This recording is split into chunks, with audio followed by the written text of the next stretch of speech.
Hi everyone, and welcome back. Last week we talked about becoming the ideal version of ourselves, and this week we're going to dive a little bit into limiting beliefs. I'm just laying here on my grounding mat, so just bear with me. I know you can see my notes all around the room.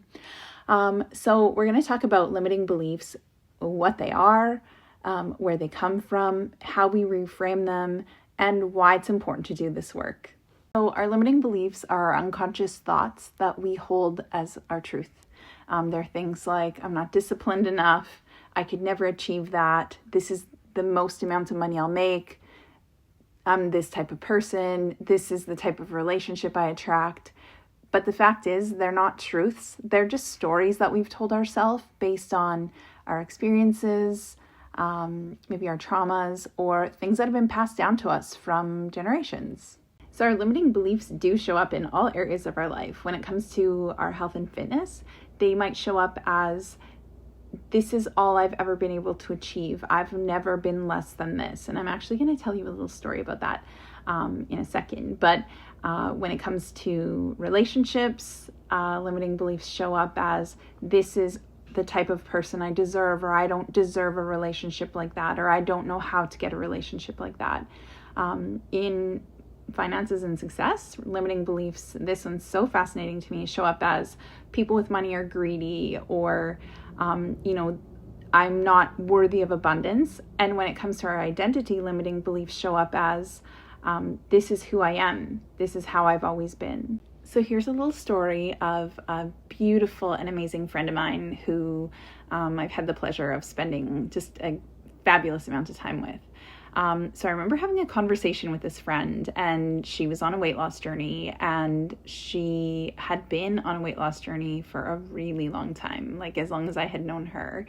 And I remember one day chatting with her, we were actually working out, and she said, I asked her, like, what is holding you back? Like, what are you holding on to that is not allowing you to achieve these goals that you've set out for herself?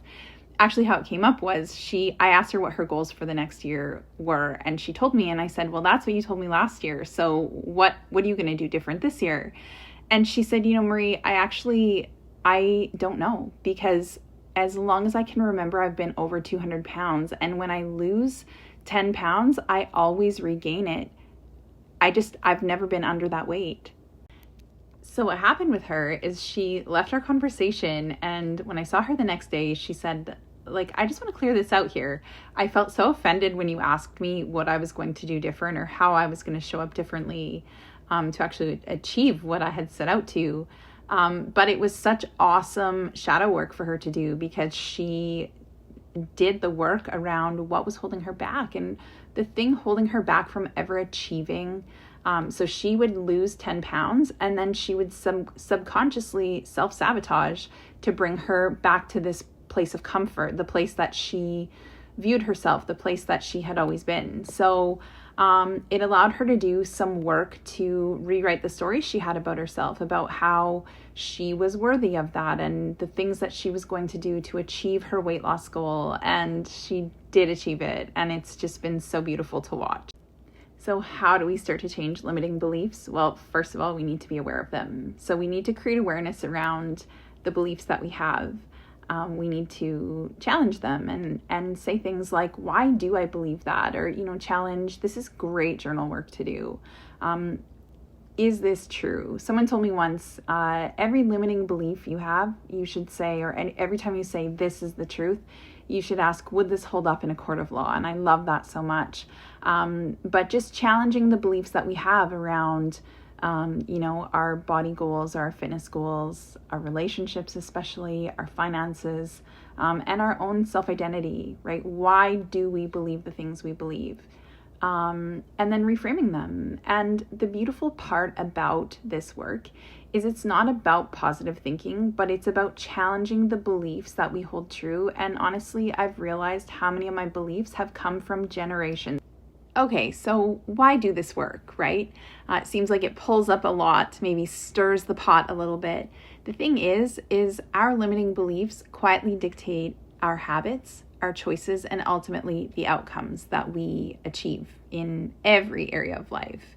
If we don't rewire them, we repeat them. So if we don't rewrite our limiting beliefs, we repeat the cycle over and over. And this is so true. I've seen this over many, many years when women can't challenge their limiting beliefs of why they can't achieve a result, right?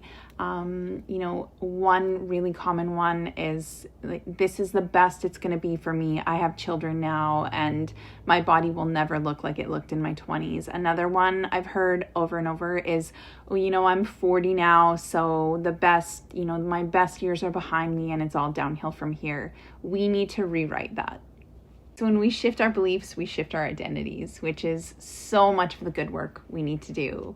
And the thing is changing our beliefs, doing the deep inner work. It isn't about achieving a goal. It's about reclaiming who we're meant to be. It's about reclaiming who it is that we truly are at our core. It's about living into our purpose and becoming literally the best versions of ourselves.